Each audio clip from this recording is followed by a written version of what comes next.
SIR ప్రక్రియ తెలంగాణలో ముగిసింది. దాదాపు కోటికి పైగా ఓట్లు పోయినట్టుగా, దాదాపు 40 లక్షల మంది ఎక్కడున్నారో తెలవలేదన్నట్టుగా రిపోర్ట్ అయితే బయటపడ్డటువంటి పరిస్థితి. ఇక బీజేపీ నాయకులు మర్రి శశిధర్ రెడ్డి ఎస్ఐఆర్కి సంబంధించినటువంటి విషయంలో సుదర్శన్ రెడ్డి ఎలక్షన్ అధికారిని అయితే కలవడం జరిగింది. అసలు ఏం చెప్పారు, బీజేపీ నుంచి ఎలాంటి ఇక్కడ ఇవ్వడం జరిగింది, ఎలాంటి విషయాలను అక్కడ చెప్పడం జరిగింది అడిగి తెలుసుకుందాం. సార్, ప్రధానంగా ఏం విషయాలను మీరు సుదర్శన్ రెడ్డి గారికి చెప్పారు, మీ నుంచి వారు ఎలాంటి ఫిర్యాదులు తీసుకోవడం జరిగింది? అంటే ఓవరాల్గా వచ్చినటువంటి వివరాలపైన చర్చ జరిగింది. 73 లక్షలకు పైచిలుపు ఏఎస్డిటి యాబ్సెంటు, షిఫ్టెడు, డూప్లికేట్ డెడ్ అనేటువంటిది 21.7% మంది ఈ కేటగిరీలో వస్తున్నారు అనేటువంటి మాట చెప్పడం జరిగింది. తర్వాత ఎన్యూమరేషన్ ఫామ్స్ డిజిటలైజ్ అయినటువంటి వాటిలో కూడా కొంత అనామలీసు గుర్తించడం జరిగింది. అది సిస్టమ్ ద్వారా నోటీసులు జనరేట్ చేసి 60,50,918 మందికి నోటీసులు ఇస్తామని, దాంతోపాటు 32,37,401 రాంగ్ మ్యాపింగ్ జరిగినందువలన, అంటే 2002కి సరైనటువంటి వివరాలు లేక రాంగ్ మ్యాపింగ్ జరిగినందువలన మొత్తం కలిపితే 93,88,000 పైచిలుపు ఓటర్స్కి నోటీసులు రాబోతున్నాయి. ప్రధానంగా డబుల్ ఓటింగ్ ఉన్నటువంటి వాళ్ళు, తర్వాత ఏదైతే మైగ్రేటెడ్ ఇటు గ్రామంలో ఇటు సిటీలో ఉన్నటువంటి ఓటర్లు, వాటికి సంబంధించి ఏమైనా డిస్కషన్ జరిగిందా? వాటికి సంబంధించినటువంటి ఈసారి సాఫ్ట్వేర్ ద్వారా అలాంటి వారిని అందరినీ కూడా గుర్తించి ఎన్యూమరేషన్ ఫామ్స్ స్వీకరించేటువంటి సమయంలోనే వారు కొంతమంది షిఫ్ట్ కావడానికి వేరే చోట గ్రామాల్లో కానీ ఇతర రాష్ట్రాల్లో చేసుకోవాలనుకునేవారు వారు ఎన్యూమరేషన్స్ ఫామ్స్ ఇవ్వకుండా కూడా చేశారనేది తెలుస్తుంది.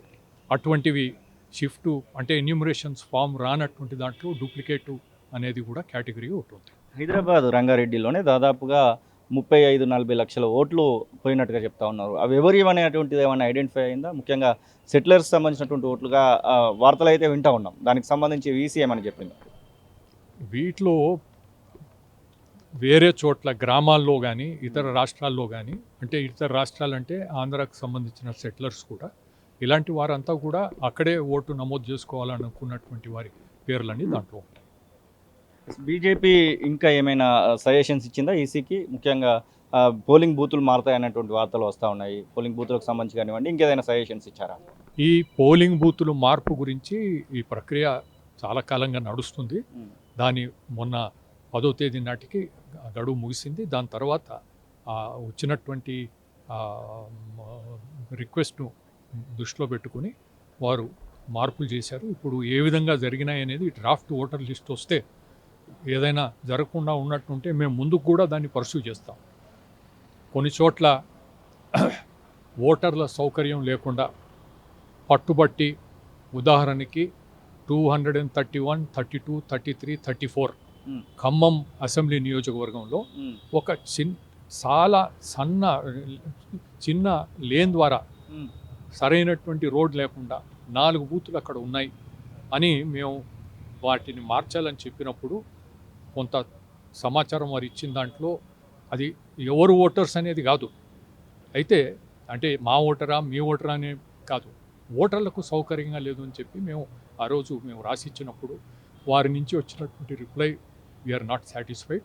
రేపు దానిపైన మన్నుకు ఇలాంటివి ఏదన్నా కూడా మళ్ళీ ముందుకు మార్చి చేసి, ఇది వచ్చే మళ్ళీ ఎస్ఎస్ఆర్ ఏదైతే జరుగుతుందో 2027 జనవరి 1 నాటికి కావలసినటువంటి నెక్స్ట్ లిస్టు తయారైనప్పుడు ఇట్లాంటివన్నీ మార్పులు చేయడానికి పట్టింపు. ఎవరైనా మిస్ అయినటువంటి హైదరాబాదులో యాగుత్పురాలో 11 బూతులను మార్చాలి. అంటే రిలీజియస్ సిగ్నిఫికెన్స్ ఉన్నటువంటి దాంట్లో పోలింగ్ బూత్ ఉండకూడదు అని చెప్పి ప్రత్యేకంగా దాంట్లో ఉన్న రూల్స్లో ఉన్నప్పటికీ కూడా మేము చెప్పిన తర్వాత కూడా 11 పోలింగ్ బూత్లను యాకుత్పురాలో మార్చకుండా పెట్టారు. ఇది అధికార పార్టీ ఒత్తిడి, ఎంఐఎం వాళ్ళ ఒత్తిడితో ఈ విధంగా జరిగిందని చెప్పి మేము భావిస్తున్నాం. దీన్ని మేము ముందుకు తీసుకొని పోతాం.